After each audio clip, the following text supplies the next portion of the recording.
All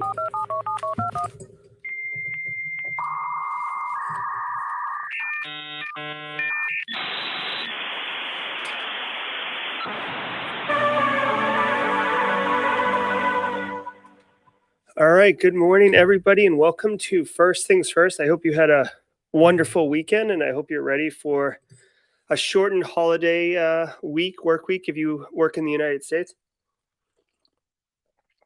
This is First Things First. If you're new here, my name is Gerald Auger, and what we're going to do is I'm going to play you the top cybersecurity headlines of the day, and I'm going to break it down with my reflective analysis to give some perspective and context, maybe on how it can relate to you or how it can relate in the bigger picture of cybersecurity. We have a good time here, and yeah, that's what we're doing. So let's get into it. And let me bring chat up. Good morning, everybody. Good morning, Alexis. Good morning, Jesse. Patton, get that cup of coffee, you dang straight. Or Pellant, I'm sorry.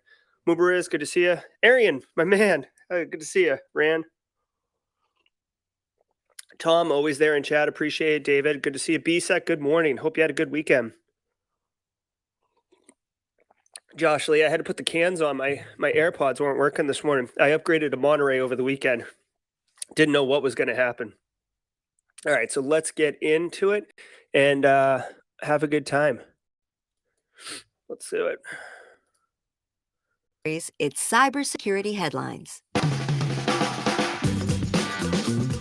It's Thursday, December 16th, 2021. Log4j vulnerability used by APTs. Microsoft and the security firm Mandiant report they've observed groups with ties to China, Iran, Turkey, and North Korea launching attacks with the exploit. This includes the China-backed group that was responsible for widespread attacks on Exchange servers earlier this year. These appear to be both tests of a vulnerability's effectiveness as well as actual attacks against targets. Checkpoint Research reported it's seen almost 600,000 attempts to use the vulnerability since disclosure. In related news, CISA ordered all federal civilian agencies to patch Log4j by December 24th. Attacks on web apps. Good morning, Dan. Good morning, Kaden. Yeah, so no surprise, right? We were dealing with this at the end of last week. If you've been staying with the First Things First news briefing, Log4j 215 was the version that was initially compromised or vulnerable, and they upgraded it to 216, and then there was a denial of service vulnerability introduced. Now they're at 217. I'm sure there'll be a problem with that. We talked about this. This happens all the time in industry. It's basically a patch comes out, it's rushed because this is an urgent all hands on deck type of situation. It isn't properly tested, it isn't properly vetted, and crap happens. Plus, you've got a lot of security researchers now looking at it. It's like the Eye of Sauron, right? Like, it's looking everywhere, and then all of a sudden Log4j pops up and the thing just like laser beams on it because it is a hot item. So I'm not surprised. We're going to continue to see this continue to be a problem. I bet you 217, 218. The good news is, and this is something to take with you, is that one of the things that the first thing you have to do is find out where the heck all this Log4j is. That work has been done. So when 216, 217, 218 comes out, you've already enumerated it and identified it in your environment. So you're able to move quickly or quicker on it. Denial of service attack is a lot less denial of service attack is a lot less scary than being able to remote code execute and push whatever payload you want, for sure. But still, you don't want it in your environment. One interesting thing I'd just like to share with the audience is I read over the weekend, didn't validate the source, so this could be untrue, but it seemed legitimate, that of all of the scanning going on the internet, interestingly, the United States and Germany are leading the way on scans looking for Log4j vulnerabilities. So it isn't necessarily all of these threat actors that we commonly talk about, but we're swimming in that pool as well. So let's continue on. Surge. According to research by the security firm Imperva, attacks on web apps in the UK increased 250% since October 2019, fueling the surge in data breaches seen during that time. The report found that remote code execution and remote file inclusion attacks have similarly grown 271% in that same period. The growth of attacks doesn't appear to be slowing down either, with web app attacks up 68% on the quarter in Q3. No surprise here. So Western Digital, this is not the first time that the MyCloud device has been an issue. For those of you who don't know, MyCloud is basically this NAS device, network attached storage device, that allows you to have your own cloud, right? So you have like an external hard drive, but they set it up with listening ports, listening services, so you can connect to it from anywhere. They didn't do a great job of securing it, so it can be compromised. It can be an issue, and this is not the first patch for this. What I would say, as far as a key takeaway from a practitioner perspective, is this is why we have standards in our environment. Like Clark in marketing cannot just go buy his own device at Best Buy and plug it into our network. Clark, I'm looking at you. You can't do that because stuff like this happens, and it introduces you to an increased attack surface with that you have no idea about, right? So we talk about asset inventory being like the first control, and identifying your tech stack is important, because if you don't know about it, you can't protect it, and you're not looking for it to when it gets compromised. Okay, so this is a key example of why having standards is so important on your tech stack, and not allowing people to just introduce whatever the heck they want into your environment. Expands bug bounty program to include scraping. This will see Meta pay security researchers who discover workarounds to its existing anti-scraping protections, even Oh, I if the think they're data still is talking about public. Western Digital. Meta will also pay out for researchers who find data from previous scraping attacks, although this will only be for unique data sets Yeah, not sorry, previously this is still the reported. story from Western These data Digital. sets must also include over 100,000 user records and include personal information. Meta will pay to a charity of the researcher's choice for scraped data to avoid researchers trying to get paid twice for scraping loopholes and then for the data. Hold on. I'm sorry. That's the story from last week. What the crumb? Hold on. Something went sideways. From the CISO I'm series, sorry, it's everybody. Cybersecurity Headlines. This is what happens when you go live. This is, quote, one of the most serious I've seen in my entire career. If not, we'll lose remote access and will only be able to access it locally. Right, that's the Devices Western Digital on story. these older firmware versions will not receive security fixes or technical This is what happened when you support. try to use a Stream Deck and Western hotkeys Digital to make made it a headlines fancy last broadcast. June after If a you're in the mass wrong wiping of application their focus, MyBook who Live knows what the storage hotkey devices does? involved the exploitation of not just one vulnerability but also a second critical security bug that allowed hackers to remotely perform a factory reset without a password. Sainsbury's payroll go. hit We're by back, Kronos people. attack. Following up on the other major story of last week, the British supermarket chain Sainsbury's said it lost a week's worth of data for its 150,000 UK employees as a result of the cyber attack on payroll system provider Kronos. Sainsbury's relies on Kronos to log, store, and process the hours that employees have worked. But it said they would be paid before Christmas regardless. U.S. supermarket chain Whole Foods and car maker Honda North America use Kronos and were also among those affected, according to NBC News.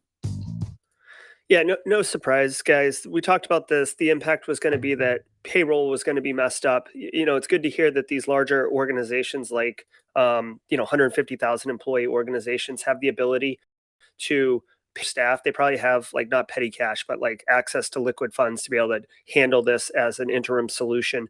Um, it does, the good news is that they've thought through business continuity and had access to that cash. Some organizations may be asking their employees to please continue to work even though they won't be getting paid because of this external threat that isn't related to them. And maybe there'll be a class action lawsuit against Kronos, depending on how thorough they were in their own security controls. But one thing that is interesting to point, and I guess a plug, is around supply chain management and third party risk. I know Neil Bridges will. Neil right now is he's tingling somewhere because I said third party risk. But like when you think about the ecosystem of what you depend on as your organization executes, if there's external parties involved, you have to account for what do you do if they fail. And this is an excellent example. And on Thursday, December 30th, I believe, we're actually having Mike Lyons and Craig Schultz, two incredibly smart guys, come in to the live stream. It's a Thursday live stream to talk about corporate risk and corporate cybersecurity risk. It's going to be a much more macro GRC related talk, but it's gonna cover this, and it's going to be interesting. So just be aware that you got to account for these things. google.com/predictions. Oh, here we go. This is a great one. Google says NSO Pegasus zero-click, the most technically sophisticated exploit ever seen.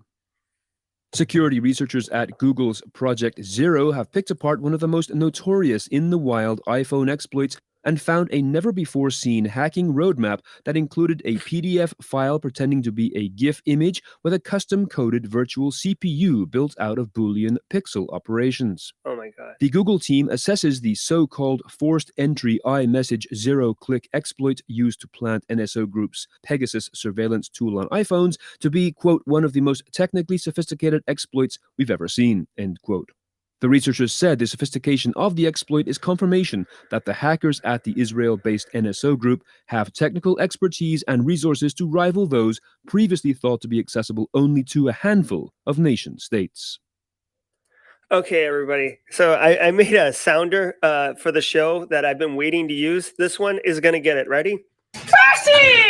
Spicy. Listen to me, people. If you haven't read this yet, okay, so NSO, first of all, NSO is incredibly awesome. They're the ones who developed the Pegasus. They're basically like, if you ever saw Lord of War with Nicolas Cage, right, where he's like basically a weapons dealer, these guys, like, they say that they only sell the good guys, or people who can demonstrate that it's going to be used for law enforcement purposes at the government level, but they don't care. Like, it would appear that they don't care, that they'll sell it to anyone. Highest bidder wins. They make incredible I wouldn't call it malware, but like cybersecurity tooling, right? Zero click. You could take over an iPhone without the other person, the recipient, ever doing anything. And by the way, you can send a text message to anyone. You can't stop receiving a text message. I would encourage you. You see right here on this page where it says technical deep dive, right here. I read this paper. This thing is insane. Insane. Listen, at its base level, right? When you send someone an animated GIF, it loops, right? So, but the way the iPhone interprets it, it wouldn't loop it naturally. It needs to take it, make a copy of it, and then set it to replay, right? And while it's making that copy, it does something with it, right? This is an incredibly high-level example or explanation. But when it makes that copy, you actually get access to a ton of system resources. These geniuses, and I mean that, these geniuses figured out a way to break it down all the way where they got like Boolean operators out of that GIF parsing engine.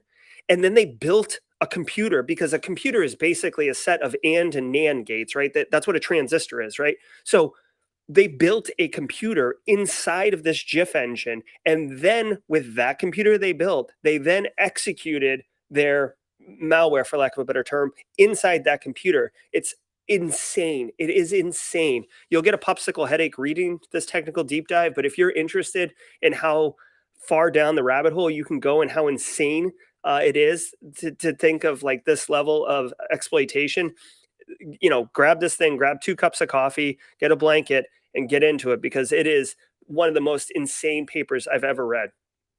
Spicy. All right, here we go. Google will fire employees who refuse vaccinations. Okay. An internal memo obtained by CNBC told staff that they must upload documents proving vaccination status. Google has been pushing for an eventual return to the office, which has been repeatedly delayed, and expects those attending buildings to be vaccinated. The U.S. Occupational Safety and Health Administration has told all employers with 100 or more staff that they must make sure that each of their workers is either vaccinated or tested for COVID-19 once a week, a move that Google has indicated would cover almost all roles at its company.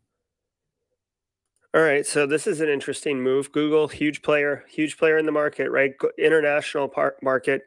They definitely want people to come back to the office, and I guess vaccination is the concern around that. This is a hard stance to take. I don't know, wherever you lean politically and how you feel about vaccines and everything like that. It's just interesting that they're saying you will be fired if you don't get vaccinated. And it's worth pointing out that, at least in the United States, many states, I'd say a majority of the states actually are at-will work states, which means they can fire you because they don't like they don't like my hat. You're fired. So this is totally within their realm. Some states that are a little bit more pro employee may be able to fight this, but That is interesting. It's a pretty hard stance. So here we go. Facebook takes down accounts for 7 cyber mercenary firms. Meta, formerly Facebook, said these companies targeted users with links to phishing sites in order to collect login credentials and infect them with malware. The 7 companies, which have been active for years, sold their services indiscriminately to any customer, Meta said in a press release Wednesday. While the companies advertised their services as meant for law enforcement, Meta said that many of the victims they targeted were in reality journalists, dissidents, critics of authoritarian regimes, and the families of opposition and human rights activists. In total, Meta said that the 7 companies used more than 1,500 fake accounts to target more than 50,000 users across 100 countries on behalf of their customers. All right. So, I mean, this is not that different than what I just told you about NSO Group, except NSO Group is like, the Cadillac, and these guys are like, Toyota, Nissan, maybe there's a Kia in there. They're basically just selling access and exploitation to anyone that wants it, which, by the way, I just want to point out, this makes a country like Ethiopia, which is an actual concrete example. Ethiopia, which, is for all intents and purposes a third world country. It's trying to establish itself. It's trying to get some infrastructure projects going and stuff like that. For X amount of dollars, they can buy a nation state level cybersecurity capability. They don't need to be advanced. They don't need to have tons of R&D and scientists and all that stuff. You can just buy access to become a player on the cybersecurity battlefield. Whatever. Facebook took down these accounts, their Instagram pages, like, with all due respect, like, great gesture, but that's not going to impact these guys' businesses, right? I'm sure they have backup plans, business continuity. Yes, corporate cybersecurity risk, third-party risk. They've got plans on how to handle it when they get taken down. They probably have backup accounts, SOC accounts. They probably have, website and stuff like that, dark web. I'm not super worried about it. I guess the nice thing to see is that Facebook is taking some action, taking some proactive position in order to demonstrate that this is not acceptable behavior. So good for Facebook. Anti-5G necklaces are radioactive and dangerous. Surprise. People who wear anti-5G pendants to protect themselves from radio frequencies emitted by phone masts have been told by the Dutch Nuclear Authority that their necklaces are dangerously radioactive. Owners of quantum pendants and other negative ion jewelry have been advised to store them elsewhere, as they have been found to continuously emit ionizing radiation. The World Health Organization has already said that there is nothing fundamentally different about the physical characteristics of the radio signals produced by 5G compared with those produced by 3G and 4G, but despite this, an industry suggesting that certain types of jewelry, including one product that claims to utilize pure minerals and volcanic ash that are extracted from the earth, has grown. Remember that... That's okay. So, I do try to be objective in this, but this is sad. Like, I feel like this 5G conspiracy thing, and the fact that people are willing to not do the research and understand and just buy these snake oil salesman solutions that can actually hurt them is sad. It's bad that people are willing to take advantage of individuals like this and sell them, take their money and sell them something that can hurt them. Capitalizing on people's fears, fear, uncertainty, and doubt. This just sucks. I'd rather they sell them, a plastic trinket and say it stops 5G than sell them something like, why are you even going out of your way to, like, get something that's radioactive to sell to someone? You terrible person. So whatever, I guess just be aware. This might come up at Christmas over a meal. Someone, talking about their 5G pendant. So if you're sitting next to, Aunt Claire and she's got the 5G pendant, you might want to move down the table a bit, because the biscuits are going to start glowing. So that's going to do it for First Things First. I hope you guys had a good time. Obviously, we're doing this regularly. If you got any feedback, let me know. As always, Caden, I hope your MacBook's good. It's Monday, December 20th. If you had a good time, if you enjoyed this work that I'm doing, please just share it with at least one other person who you think might get value out of it. I'm really passionate. I think getting an understanding of what is going on in the cybersecurity world daily is very, very important. I do this every day already. I want to bring it to you guys, whether it's just a professional discussion or it's helping you understand contextually how things kind of fit together in the current context. It's going to help you as a professional no matter what. I hope you guys have a wonderful day, and we will talk